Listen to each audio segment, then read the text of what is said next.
So at the AGM in mid-October, it was expressed by the membership that they would like to have a presentation sooner rather than later of the project to get an update on the progress. So at that point, we couldn't commit to a date because we were waiting for more financial information to come in. And since that point, we have received enough information that we felt comfortable to go ahead with the presentation now in November, but the planning that took place didn't enable us to give the full 20 days notice in advance once we were able to lock into a date and secure a location. So that's one thing we hope the membership would approve. And we kind of wanted this date because Tom was flying in, especially from Las Vegas, to be able to attend. So we had two good reasons to hold it on this date and not be able to give adequate notice. Yeah, I'm just going to quickly review the agenda. There are some copies floating around. Sunil has some as well if you didn't get one. The next item on the agenda is the presentation of the capital. At the conclusion of the presentation, there'll be a motion presented for the membership to vote on, but it won't be here. It will be over 7 days by email electronically. And that process will be explained at the end of the presentation. And following that, there will be a question period. So please hold your questions while the presentation itself is underway, and there'll be lots of time for questions at the end. And that's it. So we'll start into the formal presentation. All right, we have a couple of old black and white photos from the same era to show you the style and the activity at the club. You can see by a lot of greenery in the background. It was the tennis club was one of the first establishments in the neighborhood in the Napier Street area. And you can see this is at the corner of Willingdon and Hill, and in the background behind to the left of the two figures is the clubhouse and farmers' fields in between Willingdon and Napier Street at the time. So back in 1924, a group of people had to get together and have a vision and get money and hire an architect and hire a contractor and build the clubhouse and establish the club in the first place. Very similar to a methodology that we're now going through 92 years later. And as you could see from the video clip, it's not just a sports club, it's a social club, it's a community club. It brings people together for various reasons. The item that bonds us together is the sport of tennis, but what we do there is very different for each person.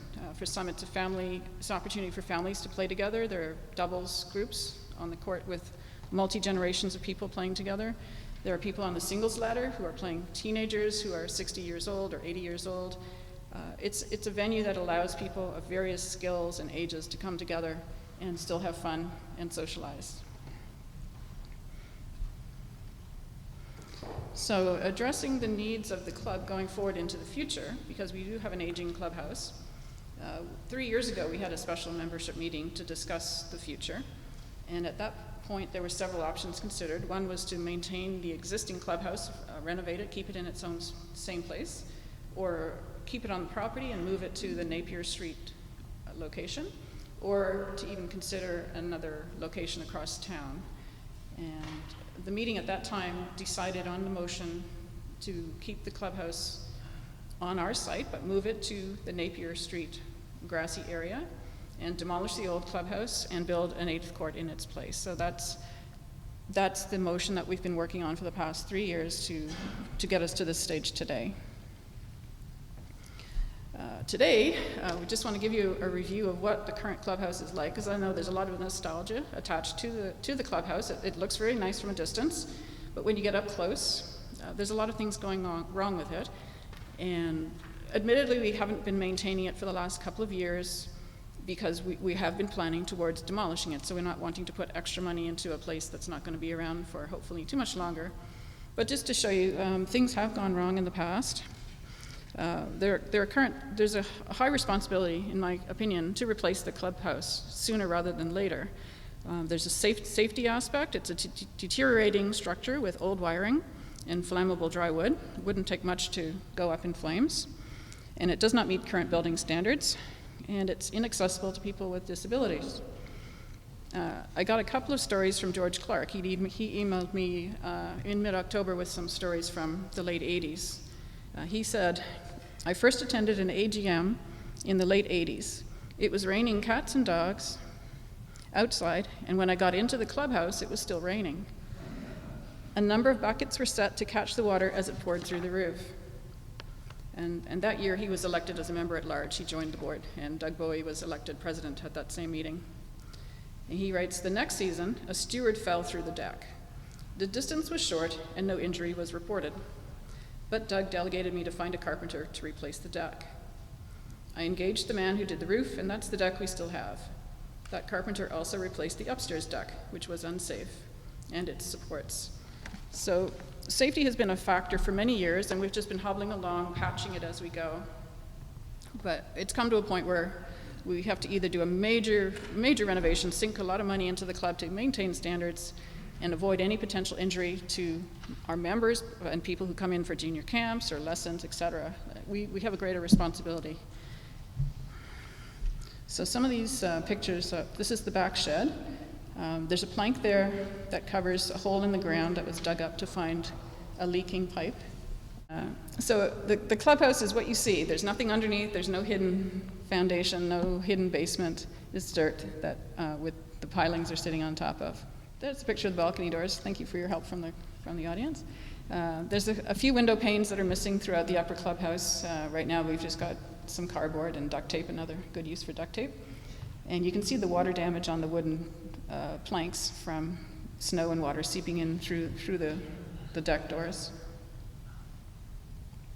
There, I'm getting the hang of this now. And that's a view of the deck outside those doors. And you can see the planks with, again, the water damage, and they're lifting.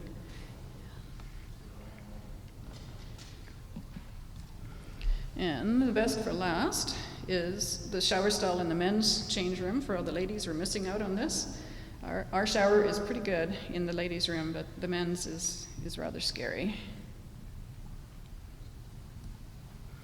And leading into that shower area in the men's change room, you can see some holes in the ceiling from past maintenance work done. And the sign at the back, unfortunately you can't see it too easily with the light of the room, but it's saying Kingston Tennis Club, new members, guests, welcome. And that's not really a good spot for a welcome sign, and it's not giving us a good presentation towards new members. It's like, this is what you can expect when you join our club. So, having decided in 2012 by the membership that it's time to move forward and build a new clubhouse, a capital project committee was established. And we, at the time, the composition was considered to be a mixture of people on the executive board and membership in general. We had a mixture of the genders, male and female, and people with varying backgrounds to bring a good selection of voices to the table. So the composition has changed a couple of times over the years, but the current members are, starting with myself, the club president, and also the chair of the committee. And my background, I have a Bachelor of Commerce degree specializing in hospitality management. Eric Davies, who is a club member, and he was the chair of the committee for 1 year before he stepped down for personal reasons. And his background is a property developer and residential builder.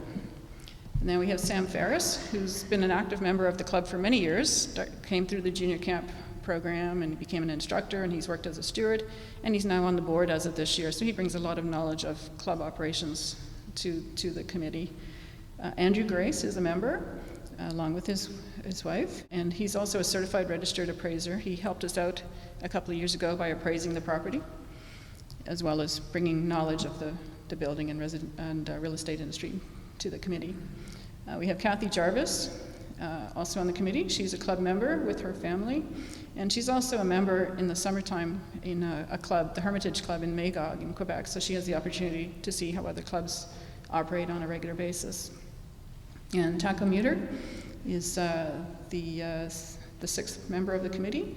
He's a past member of the board, and he's also our past treasurer, so he also brings a lot of information to the committee.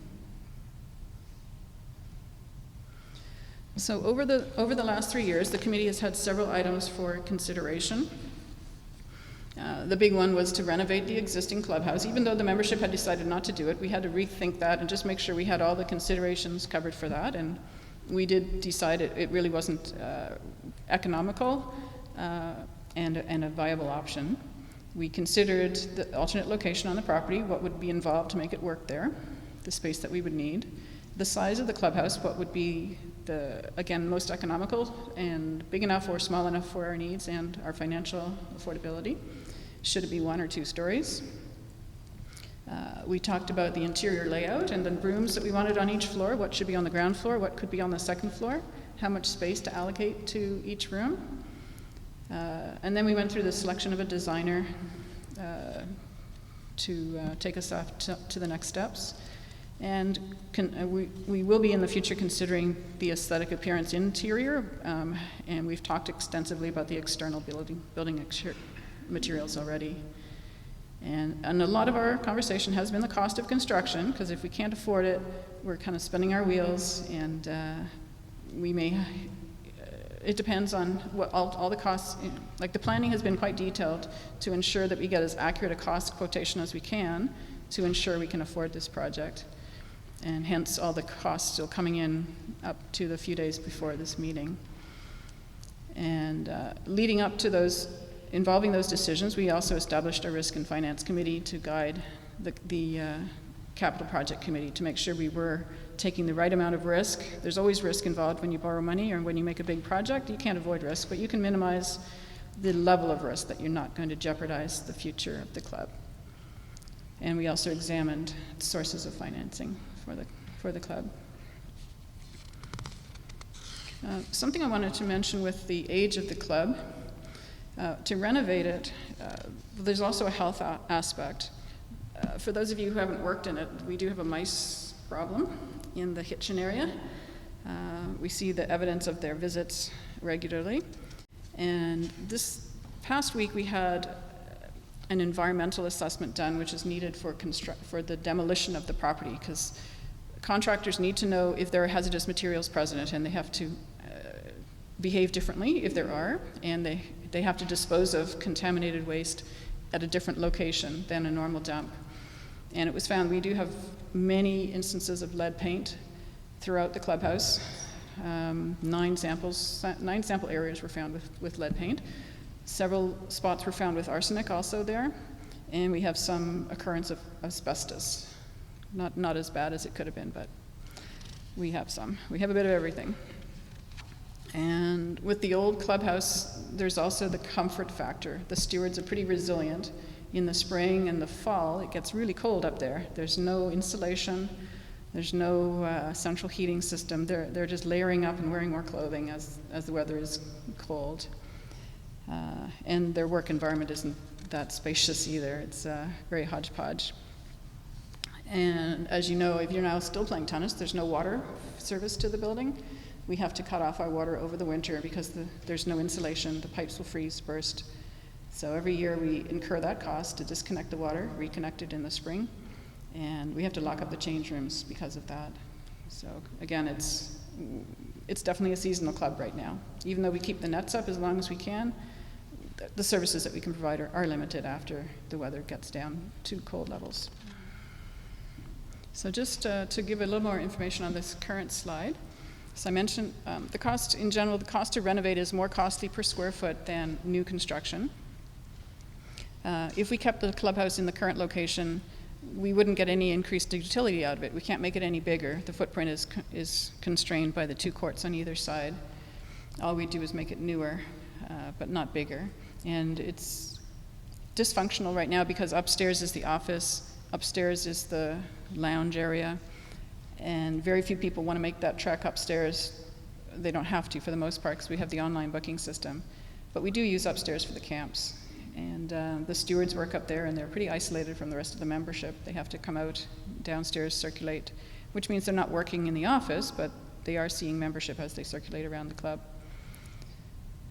So the current footprint, the rooms, the upstairs room isn't big enough already for the camps, the junior camps that we offer. And we do need the camps. They're a good source of revenue for the club. Our major sources of revenue are the membership fees and the junior camps. And the junior camps are also representing the next generation. You can say mostly our membership is older, but unless we provide a venue for younger children to learn tennis and catch the interest in the sport, the existing membership is going to die off unless we encourage that next generation to grow up and join the family for doubles and come as young adults and so on, go through that whole lifestyle. And moving the club to the street location instead of the current location enables us to put an 8th court in the old clubhouse location. We can't put the 8th court on the lawn because then that makes the back 3 courts inaccessible. You'd be walking through three courts to get to the back 3 courts, and it just is not a good path access for having an 8th court, if that's an important aspect for people. So as part of the new project, the capital project, we're also doing infrastructure upgrades. We do focus a lot on the clubhouse itself because it's the biggest aspect of the project. But we are doing other things that we are considering. And the big one is the 8th court. To put it in to the existing clubhouse location, we can't just plop it down. That area is not big enough. So it involves widening the property, taking down the hitting wall, moving the fence closer to the street, and adding an apron of extra asphalt to widen that whole court area, and then repainting the lines of what would now become 3 courts, to have 3 courts in that area on the north end of the property. We also want to light courts 2 and 3. We eventually want to upgrade the lighting on courts 4 to 6, but that will be a future project. We did have the lighting levels assessed, and they are showing that they're a reasonable level of lighting. They haven't degraded. So lighting on courts 2 and 3 is part of this project. Widening of courts 2 and 3, we want to add a little bit of extra space to those courts to separate the 2 courts. There are show courts for tournaments, and we'll make it a little bit easier for people to play without running into the players on the neighboring court. And as part of all of the court adjustments we're going to do, we will be replacing a lot of the fencing. The fencing along Napier Street will have to get replaced, and we'll need to remove the fencing between what is courts 2 and 3 and court 1 and the clubhouse to be able to access to build up the courts there. So there will be new fencing in place as part of the project as well. So this shows you on our site where the new clubhouse will be located, next to Napier Street. And when the city renovated in the area a few years ago, they upgraded I think it was the sewer and water connections. And they did put in connections, assuming in the long run we would be relocating our clubhouse to Napier Street. So those connections are in place, courtesy of the city. As part of putting it on the grass area, we did have to apply to the city, to the Committee of Adjustment. We had 3 variances that they recently approved on September 28th to allow us to build closer to the road than our current zoning our previous zoning had allowed. So that gave us an extra 20 feet to build, to make the clubhouse that much deeper without cutting into it enables us to widen courts 2 and 3 and not creep into the existing court space as well. So we passed that hurdle. That was 2 or 3 months of deliberations and delays from the city, but we eventually got past that, and we have all of that in place in perpetuity to build in that location.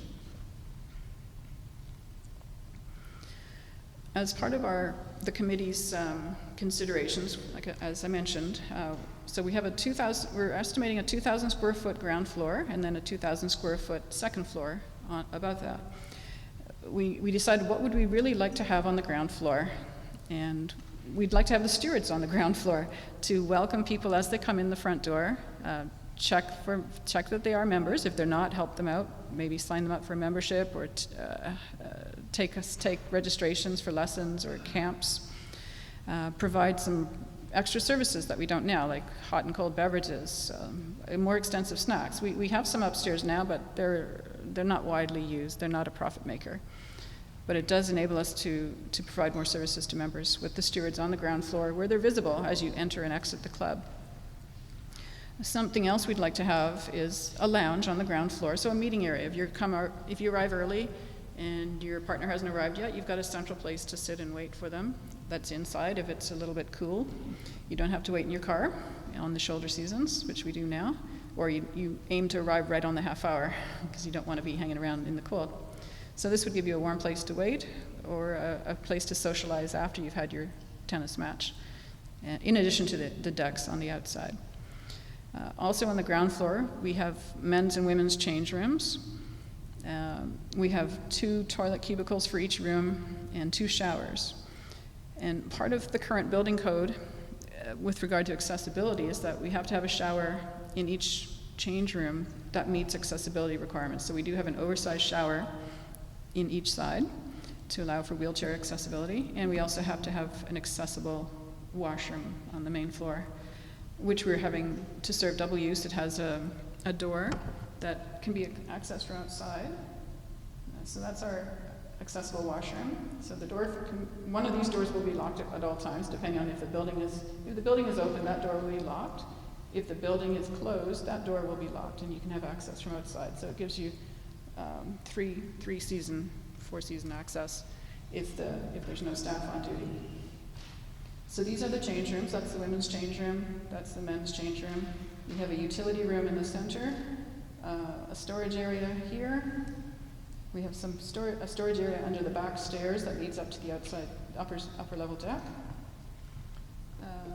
That's the main entrance on Napier Street, and it goes straight through to the back to the courts if you're ready to go as soon as you arrive. Another entrance to the side courts here onto the deck, and there's a deck on two sides of the building here. We recently learned 2 weeks ago we need to put in an elevator. Building codes changed as of January 1st to meet higher levels of accessibility. And we were initially told after January, when we consulted with the city, that we personally did not need to have an elevator for our club's needs. And they had seen our floor plans, and they said no. But when we confirmed with them a few weeks ago, they changed their mind. And the city inspector, who's responsible for our area, he consulted with the ministry and got a ruling from them, because the wording is a bit ambiguous. And they had interpreted it one way, and now they're interpreting it another way, the conservative way, which says you must have an elevator. And they're not going to change their mind again, apparently. So we now have an elevator in our plans. It's a lift. It's not meant to be it's not for daily use. It's for accessibility. It's for people who genuinely cannot make it up the stairs on their own. So it won't be used often. So it's tucked. It's in the corner here, and then it goes up to the second floor multi-purpose room.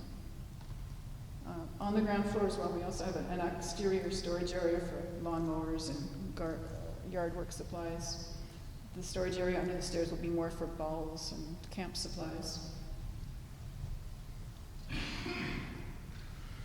So this is the second floor. And the second floor is dominated by the multi-purpose room. And that one is mainly for the junior camps. So right now they're using the upstairs open room in the current clubhouse, but it's not big enough. They're on top of each other. There's backpacks all over the floor. This area will be substantially bigger, mostly empty, but we've got 2 ping pong tables there displayed right now, just to give you an idea of the size. And it'll have a vaulted ceiling, so it'll have a nice open concept. And it can also be used for other things like hosting club meetings, board meetings, annual general meetings. We don't have to rent a location. We've got readily available a room for leisure activities. If people want to host bridge nights, music nights, we have a lot more options to do things in the club with this room.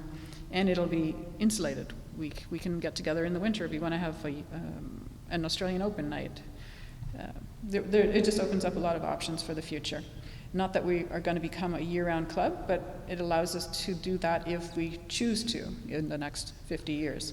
Instead of not having it there and we have no choices. Also upstairs we have an office, and this is more an administrative office. It'll give us a place to store our documents. Right now our documents are all across the Greater Kingston area in people's basements and attics. So we'll be able to have them all in one spot, easily accessible by whoever is on the board at that time. We have a storage area. There's a small kitchen. It's mainly meant for reheating, like for serving club socials. People bring in food. It can be stored in a refrigerated area. It's reheated in an oven. It's not meant for a fancy kitchen. We're not going to be having a French chef. We're not opening up a restaurant. We don't have any of that capacity. It's just simply to make it easier to have social events on the property. And then we have a room here. Right now it's showing a large board table. But we're thinking it'll be more of a casual lounge. It might have a TV, just a hangout area for people who want to come to the club, have more of a quiet area. Could have a lending library up there. Or it could be a craft area for children if they come after school and they're waiting to have lessons. So this one has a flexible application. And you can see the lift on the corner there of the multipurpose room. And there's a balcony that goes around three sides of the deck, of the three sides of the building here, so you can view all of the courts from upstairs. So one of the aspects that the committee had to do was, after we talked about our functionality and approximate floor plans, we had to find a designer. So in, let's see, 2014, the committee sent out a tender to 5 to 8 architects and technologists and asked them for their pricing. And typically, architects charge 10% of the project value for their fees. So, for example, for a $900,000 clubhouse, it would be $90,000 typically in fees. At that point, we were quoting an $800,000 clubhouse, and we did receive a quote for $80,000 from one of the local architects. We still evaluated his work. That cost was a little bit beyond our budget, but we still evaluated what that architect was bringing to our project, along with several others. We narrowed it down to 2 choices, and we had those 2 architects make presentations to the board and to the committee in May. And then about 10 days later, the board met and had a vote on which of the 2 designers they would like to select. And Mike Preston was the person who was selected. And we've got a little bit of an overview of what his background is.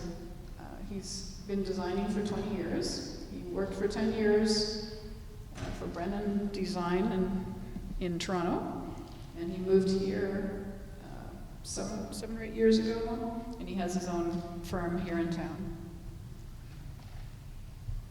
So I'm going to hand over the floor now to Mike Preston, and he will go over in more detail the actual designs for the clubhouse.